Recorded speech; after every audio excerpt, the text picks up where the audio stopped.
Welcome back to the Sports Source. This segment brought to you by KB Lawn Care. When it comes to lawn care, landscaping, fencing, rock beds, small wooden steps for your garden, whatever you can dream up, they can do it. Call Knoxville's best lawn care, KB Lawn Care. Kenny Bell and his team, just spectacular. I've known them for years and years. They've taken care of my lawn. KB Lawn Care, kblawncare.net to learn more. Okay, you look at Iowa and Clemson, where coaches have been embroiled in controversy because players have now come out and said they used racist terms in front of them. You look at University of Texas, where one of their beloved traditions is the song "The Eyes of Texas Are Upon You," which got its birth, which was born in a minstrel show. Tennessee hasn't had anything like that. Part good, part lucky, whatever it is, Tennessee hasn't had to deal with that. I wonder, however, what happens if Tennessee has to deal with something. What if these protests, which seem to be getting, I mean, I saw where Baker Mayfield came out and said he will absolutely kneel for the national anthem in the NFL this year. Mm-hmm. You're seeing other white athletes saying, I'm going to do this. My guess is that's not going to go away. It's going to come back. What if some of that spreads, maybe not to the national anthem, but spreads in other ways to protests at Neyland Stadium from Tennessee players? Is this town going to be ready to respond to that?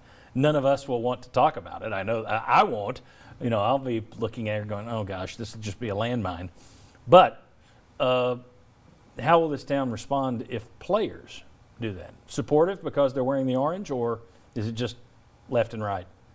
Yeah, I don't know. I would imagine a divide. I mean, think about a topic like what the uniforms look like. What kind of conversation comes out of that? There's a lot of yelling and screaming over whether it's orange, white, gray, or black. So if you're having something like this with protests, when part of it is our fans at the stadium for it. I don't know, but that comes back to earlier in the show. But just in general, if you're still seeing it on the TV screen, I'm guessing you're going to get a lot of split opinions on it.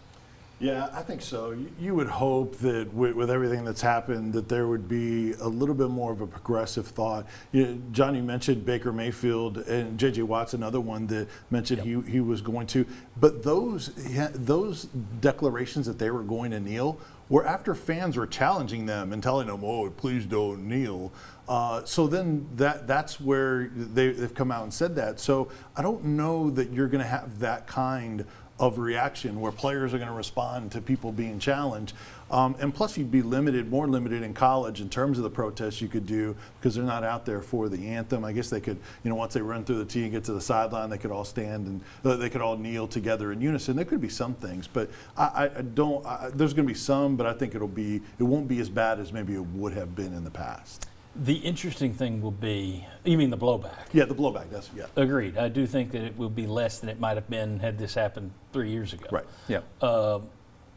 The interesting thing, though, is you have schools, and I think it's a good thing that they are supportive of their players and they want to help them take part in social campaigns. At the same time, when you do that, when you encourage people to speak their mind, you're also encouraging people to take it too far. And I'm not saying what's too far and what's not. That's for each individual to decide. But you run the risk. Mm-hmm. There's a risk in telling everybody, keep quiet, don't say anything. There's a risk on the other side when you say, I got your back, go with your gut, go with your heart. Because not everybody has the same heart.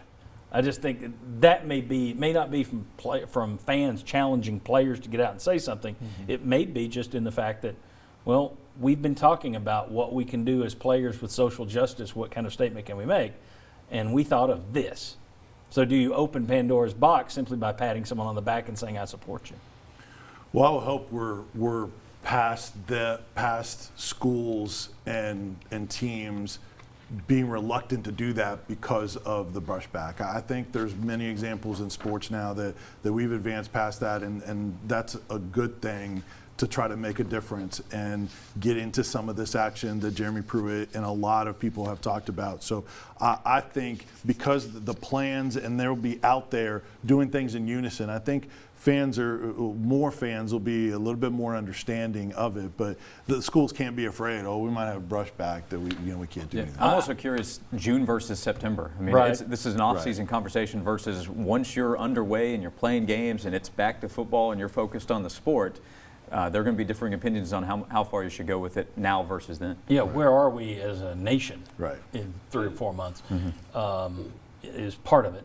And then you also wonder about, part of the reason for doing something like that is you are a beloved figure because you wear that orange. Do you have more people that come on board with you? Because you wear the orange, that makes it a little less divisive. It'll be interesting to see. But in terms of you hope schools are past the point of not supporting their players for fear of blowback, the problem is I don't know if a month ago we would be in the position we're in now. Right. So it's a pretty recent change. Right. I think there are a lot of schools that would have just as soon dodged it. It'll be interesting, and I'm sure there are some schools. Tennessee seems to be more on the forefront than some other schools. It'll be interesting to see how it goes. I just, thank goodness I'm not covering Ole Miss with their stupid tradition. Right. Still get guys dressed as Confederates on their campus. That would be something I would not want to cover right now. Good luck to the folks at Ole Miss and all this. All right, when we come back, interesting question. How much do you love college football? Would you trade every other sport if it meant getting a full season of college football, but you had to do away with all other sports? Would you do it? I'll ask these guys. Come on back.